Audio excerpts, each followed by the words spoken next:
everyone, welcome back to my channel. So we have taken class 8th chapter, which is fuel, combustion and flame, and I have made 2 videos on this chapter. If you haven't watched, please go and watch that video also, so it will be very easy for you to understand this video. Okay, so in our previous video we have talked about so many things, just like we have talked about calorific value, ignition temperature, properties of good fuel, and what we have talked about the global warming and fossil fuels. In fossil fuels we have talked about natural gases, petroleum, coal, etc. Okay, so now in this video we are going to talk about combustion, basically about the combustion.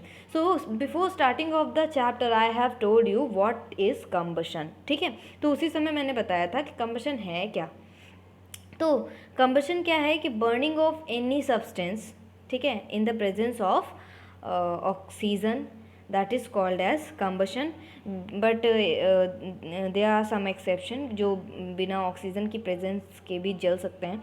वो उसके बारे में हम लोग अभी आगे के chapter में है. आगे तो हम लोग आगे अभी हम लोग के टॉपिक में है, तो अभी हम लोग पढ़ेंगे. ठीक है, तो basically the burning of any substance is called combustion. लेकिन वी ऑल नो कि कंबशन क्या है, एक केमिकल प्रोसेस है. क्या है, एक केमिकल प्रोसेस है. मतलब कि अगर हम कोई भी चीज़ को बर्न कर रहे हैं, ऑब्वियस सी बात है, मान लीजिए एक पेपर है, हमने इसको बर्न किया, ठीक है, पूरा पेपर जल गया और ये एशेस में बदल गया. तो क्या एशेस से वापस फिर ये पेपर बन पाएगा? नहीं बन पाएगा ना.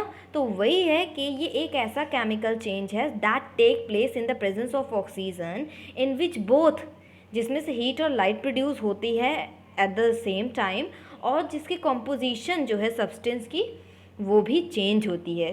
कंपोजिशन चेंज होगी. समझ में आ रहा है ना? हाँ, तो ये है. तो यहाँ पर एक डेफिनेशन दी हुई है ऑलरेडी कि the process of burning of fuel to produce heat and light is called combustion. ठीक है, ऐसा मतलब बर्निंग ऑफ फ्यूल्स का जो प्रोसेस होता है जिससे हीट और लाइट मिलती है, उसे ही कंबशन कहते हैं. तो कुछ ऐसे मटेरियल हैं जो कि बहुत जल्दी जल जाते हैं, बहुत जल्दी. जैसे अगर हम बात करें पेट्रोलियम प्रोडक्ट्स की, जस्ट लाइक कैरोसिन, पेट्रोल, और बहुत सारी चीज़ें हैं जस्ट लाइक डीजल या पेपर. ठीक है, और लकड़ी के बहुत छोटे टुकड़े हैं, वो बहुत जल्दी जल जाते हैं. So these are combustible material. लेकिन कुछ ऐसे सब्सटेंसेस होते हैं जो कि बर्न नहीं होते हैं ईज़िली बर्न नहीं होते हैं. उन्हें हम लोग नॉन कंबस्टिबल मटेरियल बोलते हैं. जस्ट लाइक आयरन, ग्लासेस और बहुत सारी चीज़ें हैं, ठीक है, जो कि बहुत आसानी से बर्न नहीं होती हैं. ठीक है, तो अब इसके बाद क्या चाहिए? अगर अभी बोला है कि कंबशन के लिए ज़रूरी है ऑक्सीजन, मतलब ऑक्सीजन की प्रेजेंस में वो चीज़ जलेगी ही जलेगी ना. The burning of any substance in the presence of oxygen, या a chemical change taking place, a chemical change taking place taking place in the presence of oxygen, in which both heat and light is produced at the same time, and composition of substances is also changed, that is called as combustion. तो combustion के बारे में सबसे बड़ी चीज़ है कि oxygen की presence होना बहुत ज़रूरी है. ऑक्सीजन अगर प्रेजेंस नहीं रहेगा तो फिर कंबशन नहीं हो पाएगा. ठीक है, देयर आर सम एक्सेप्शन, उसके बारे में हम लोग बाद में बात करेंगे. बट जितने भी कंबस्टिबल मटेरियल हैं, they want a support, that is oxygen support to burn themselves.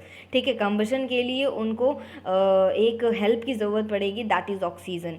The oxygen which helps in burning is called support of combustion, and a chemical reaction take place with the release of energy.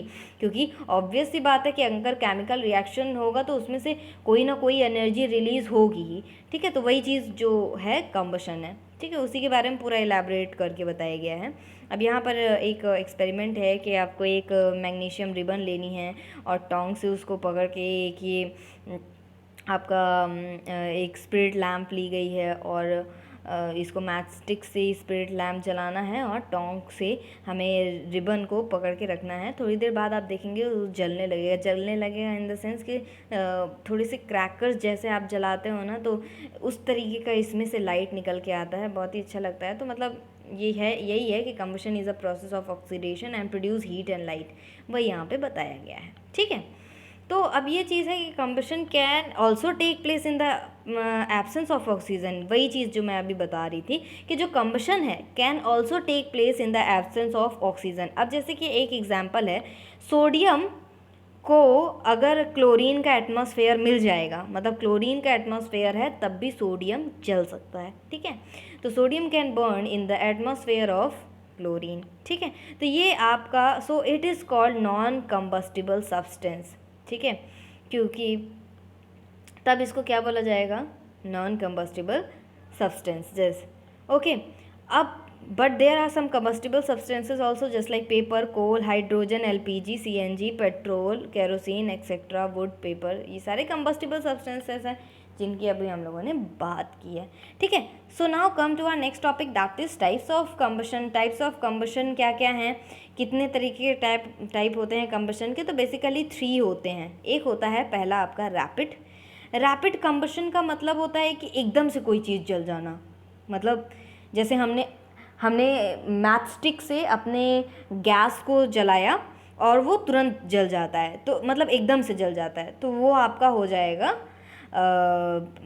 Rapid combustion. ठीक, spontaneous combustion का मतलब है जो fast rate पे हो, जैसे कि हम इसमें कह सकते हैं रैपिड में, जैसे कैरोसिन है, एलपीजी है, तो बहुत ही फास्ट रेट पे बर्न हो जाते हैं। जैसे ही तुरंत हमने मैचस्टिक से जलाया तुरंत जल जाते हैं ना।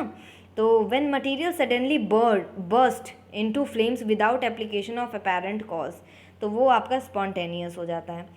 एक्सप्लोजन क्या है, एक्सप्लोजन में क्या होता है, पहले इसके example I will give you कि एक्सप्लोजन, आपने जब दिवाली का त्यौहार आता है, we use to burn the crackers ना, we use to burn the crackers, और उसमें से साउंड भी निकल के आता है, लाइट भी, और बहुत हीट। आप लोग बड़े बड़े पटाखे डराते हो, रॉकेट जाती है ऊपर एकदम स्काई में, पूरे तरीके से उसका हमें स्पार्कल्स पूरे दिखते हैं कि वो पूरा बर्न हो रहा है, उसमें से बहुत सारी हीट भी निकलती है और साथ साथ साउंड भी निकलता है ना।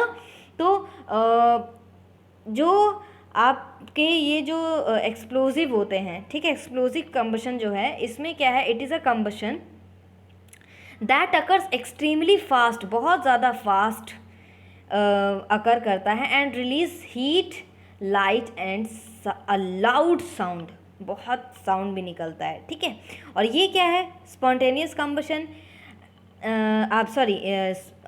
स्पॉन्टेनियस कंबशन क्या है आपका, कि कोई भी चीज़ एकदम से जल जाती है। It is a combustion that occurs at the room temperature at its own. जैसे कि इसका एग्जांपल आप ले सकते हैं, एक येलो फॉस्फोरस का आप ले सकते हैं। एक येलो फॉस्फोरस क्या है ना, कि वो रूम टेम्परेचर पे भी जल जाता है, उसका जो इग्निशन टेम्परेचर होता है वो इतना लो होता है कि वो रूम टेम्परेचर पे समर के सीज़न में रूम टेम्परेचर पे भी वो बर्न हो जाता है। ठीक है, और रैपिड में क्या होगा, it occurs rapidly evolving lot of heat and light in short period of time, बहुत ही शॉर्ट पीरियड ऑफ टाइम में बहुत सारा आपको जो हीट और लाइट देखने को मिलेगा। ठीक है, वही चीज़ यहाँ पे बताई गई है। अब ये तो समझ में आ गया कि आग कैसे लगानी है, कंबशन कैसे करना है, हीट प्रोड्यूस हो रही है क्योंकि we are getting the energy, heat energy, और साउंड प्रोड्यूस भी हो रहा है किसी में से, और लाइट प्रोड्यूस हो रही है। सो बेसिकली अगर ये चीज़ बहुत ज़्यादा हो जाए, मतलब अनकंट्रोल्ड फॉर्म में हो जाए, तो इसको कैसे कंट्रोल किया जाए। So how can we extinguish the fire, तो उसके लिए we use to call the fire brigades. ठीक है, उसके लिए अगर कहीं आग लग जाती है तो लोग फायर ब्रिगेड को कॉल करते हैं, तो वो अपने साथ फायर एक्सटिंग्विशर लेकर के आते हैं। उसमें कभी कभार पानी भी रहता है खूब ज़्यादा अमाउंट में, ताकि वो कूल डाउन किया जा सके, उस आग को बुझाया जा सके। साथ ही साथ कुछ और भी फायर एक्सटिंग्विशर आते हैं जो कि घरों में या ऑफिस में या स्कूल्स में लगाए जाते हैं। उसमें अलग अलग तरीके के केमिकल्स होते हैं ताकि जो वो एयर की सप्लाई है उसको रोक सके। ये जैसे उनको एयर की सप्लाई मिल रही है क्योंकि हमारे आसपास ऑक्सीजन प्रेजेंट है, तो उनको एयर की सप्लाई मिल रही है और वो एकदम धुआंधार जल रहे हैं। ठीक है, तो इनमें जो केमिकल्स होते हैं वो क्या करते हैं कि वो जो एयर जा रही है उसको कट करते हैं, सप्लाई ऑफ एयर को कट करते हैं ताकि वो जो फायर है वो एक्सटिंग्विश हो सके। ठीक है, तो फायर एक्सटिंग्विशर का यूज़ किया जाता है। और यस, हाँ, ठीक है। अब यहाँ पर है कि what are the characteristics of combustion, combustion के कैरेक्टरिस्टिक्स क्या हैं।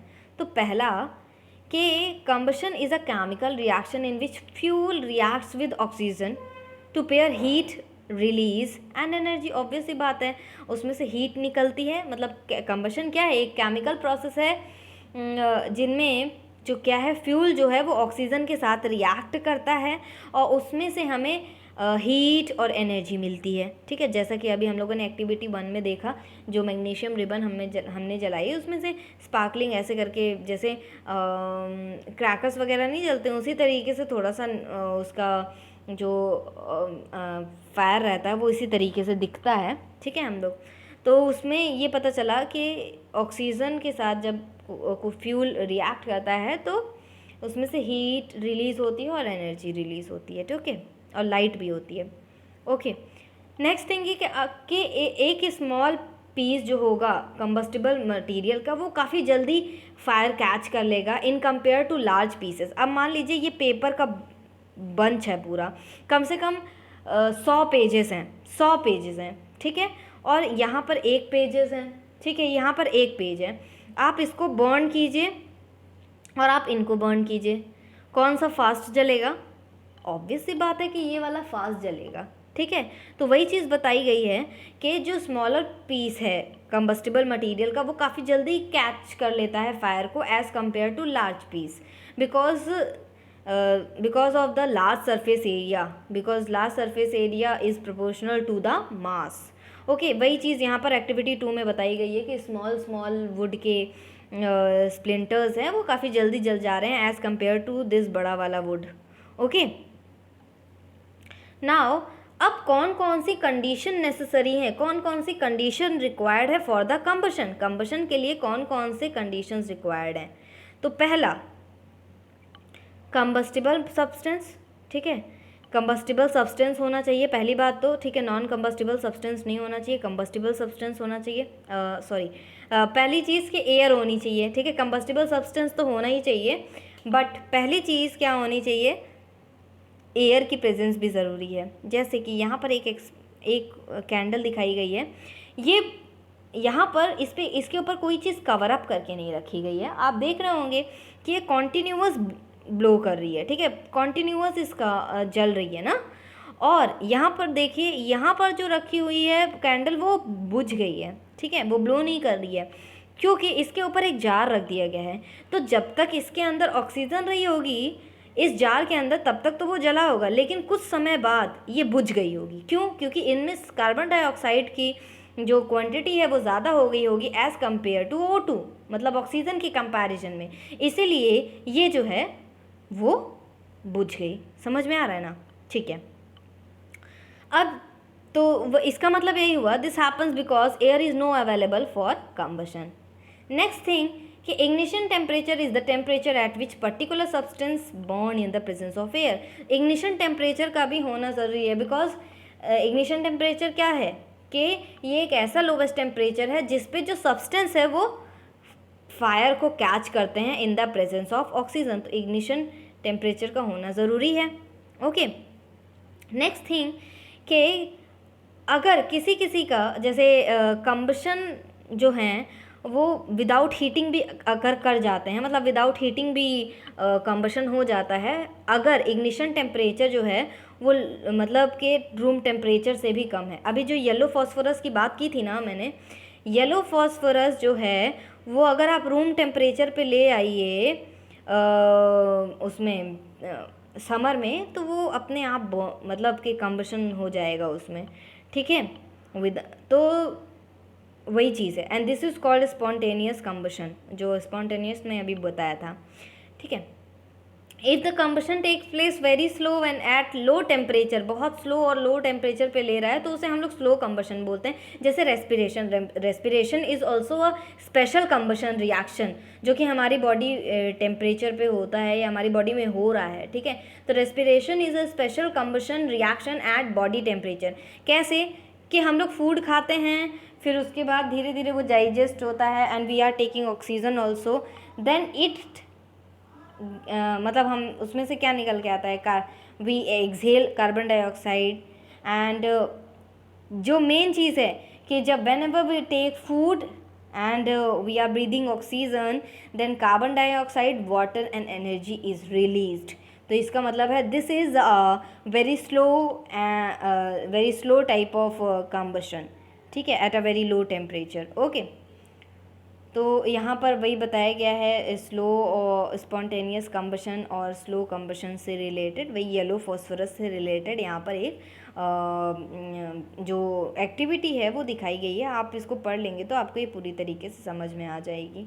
ओके, अब देखते हैं कि जो डिसएडवांटेजेस है इनकम्प्लीट कंबशन का। अब कंप्लीट कंबशन और इनकम्प्लीट कंबशन क्या होता है, अब पहले आप वो जानिए। कंप्लीट कंबशन का मतलब है कि कोई चीज़ पूरी तरीके से जल जाए इन द प्रेजेंस ऑफ ऑक्सीजन और उनमें से CO2 गैस निकलती है। अगर कंप्लीट कंबशन हो रहा है तो उसमें से CO2 गैस निकलेगी, कार्बन डाइऑक्साइड गैस निकलेगी, जो कि वो हमारे एनवायरनमेंट के लिए हार्मफुल है, बट उतनी नहीं है जितना कि इनकम्प्लीट कंबशन से जो गैस निकलती है वो हार्मफुल है हमारे लिए। जैसे अगर कंप्लीट कंबशन हुआ, कोई चीज़ बहुत पूरी तरीके से जल गई, अगर मान लीजिए कैरोसिन है, पूरी तरीके से वो जल गया, मान लीजिए पूरी तरीके से अच्छे से कंबशन हुआ, तो इसका मतलब है उनमें से CO2 गैस निकलेगी और पूरी तरीके से जल जाएगी, ठीक है। तो इसको हम लोग बोलेंगे कंप्लीट कंबशन, ठीक। इनकम्प्लीट कंबशन का मतलब होता है कि कोई चीज़ पूरी तरीके से ना जल पाए, मतलब उनमें कुछ ना कुछ चीज़ बची रह जाए और वो पूरी तरीके से जल ना पाए, चाहे वो ऑक्सीजन पूरी तरीके से ना मिल पा रहा हो, चाहे कोई और रीज़न हो। अगर कोई चीज़ पूरी तरीके से नहीं जल पा रही है तो that is called as incomplete combustion. और इनमें इससे और भी ज़्यादा हार्मफुल गैस निकलती है, that is called as carbon monoxide gas, जो कि हमारी हेल्थ के लिए और भी ज़्यादा बहुत हार्मफुल है। अगर कार्बन मोनोऑक्साइड हमारे बॉडी में चली जाए तो उससे पैरालिसिस या इवन डेथ भी हो सकती है, ठीक है, क्योंकि हम हीमोग्लोबिन जो है, हीमोग्लोबिन को O2 की ज़रूरत है ना, वो O2 कैरी करता है।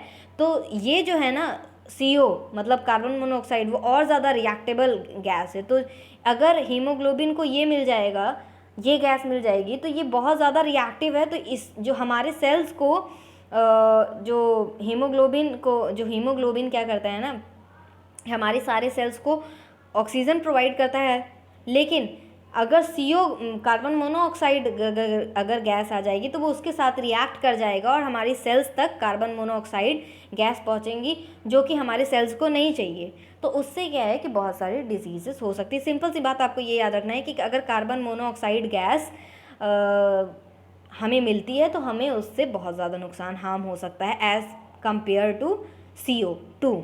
ओके, तो common fuels contain large percentage of carbon due to incomplete combustion, उनमें से बहुत ज़्यादा लार्ज अमाउंट में कार्बन निकलता है, लार्ज परसेंटेज में, ठीक है। तो ये आपका हो जाता है क्योंकि इनकम्प्लीट कंबशन हुआ है, पूरी तरीके से नहीं जल पाया है कोई चीज़, ठीक है।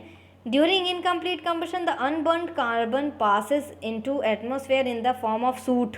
कभी कभार काला काला ऐसे करके आप लोग देखते हैं ना, काला काला करके, मतलब वो पूरी तरीके से जल नहीं पाया है, वो जो काला काला ऐसे लगा रहता है, वो जो ऊपर में मान लीजिए कोई चीज़ आपने जलाई, वो जो काला काला पूरा लगा रहता है ना, तो मतलब पूरी तरीके से नहीं जल पाई है कोई चीज़।